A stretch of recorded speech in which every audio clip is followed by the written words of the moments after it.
किसान साथियों, जय हिंद। मैं विक्रम सिंह। आज मैं किसानों की खेती के लिए मित्र कीटक के बारे में कुछ बताना चाहता हूँ। मित्र कीटक प्रमुख रूप से लेडीबर्ड, मधुमक्खी और भौरे के रूप में होते हैं। लेडीबर्ड का मुख्य कार्य होता है रस चूसक कीटों को खाना।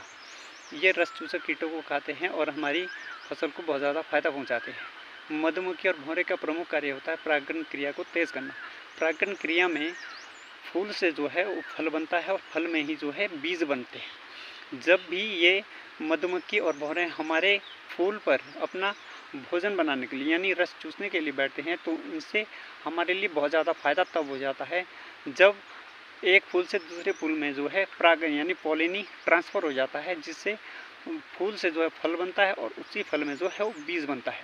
परागण प्रक्रिया है क्या, इसको मैं थोड़ा आगे बताना चाहता हूँ। देखिए, परागण क्रिया में जो है वो फूल से फल बनता है और फल से बीज बनता है, उसी फल में जो है बीज बनता है। देखिए, हर फसल में जो है फूल लगते हैं और उन्हीं फूलों के दो भाग होते हैं, एक नर भाग होता है, एक मादा भाग होता है।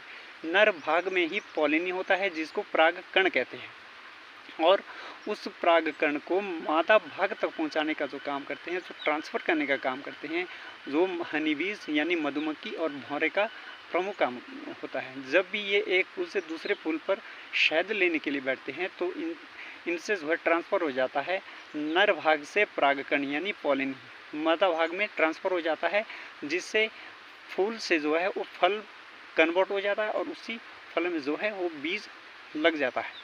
इसलिए जाने अनजाने में ये मित्र कीटक हमारी बहुत ज़्यादा फायदा कर जाते हैं। लेकिन आजकल हम करते क्या हैं कि बहुत ज़्यादा खतरनाक कीटनाशकों का उपयोग करके हम इन मित्र कीटकों का नाश कर रहे हैं, जिससे हम अपना ही नुकसान कर रहे हैं। इसलिए हमें इन मित्र कीटकों को बचाना बहुत ज़्यादा ज़रूरी हो जाता है, जो जैविक कृषि के लिए बहुत ज़्यादा फायदेमंद रहते हैं।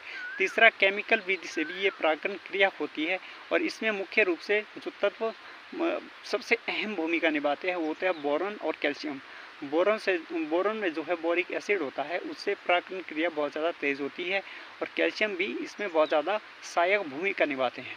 लेकिन हमारे लिए जैविक कृषि के लिए जो है अगर कोई करता है तो यही हनीबीज यानी मधुमक्खी और भौरा बहुत ज़्यादा फायदेमंद रहते हैं परागण प्रक्रिया को। और लेडीबर्ड जो होता है वो रस चूसक कीटों को ख़त्म करता है, जिससे रस चूसक जो कीटक हमारी फसल में अगर नहीं आते हैं तो उससे हमारी फसल जो हरी भरी रहती है, प्रकाश संश्लेषण क्रिया बहुत अच्छी रहती है, क्लोरोफिल बहुत ज़्यादा बनता है, जिससे हमारी फसल जो है वो बहुत ज़्यादा एनर्जेटिक रहती है, बहुत ज़्यादा उससे प्रोडक्शन मिलता है।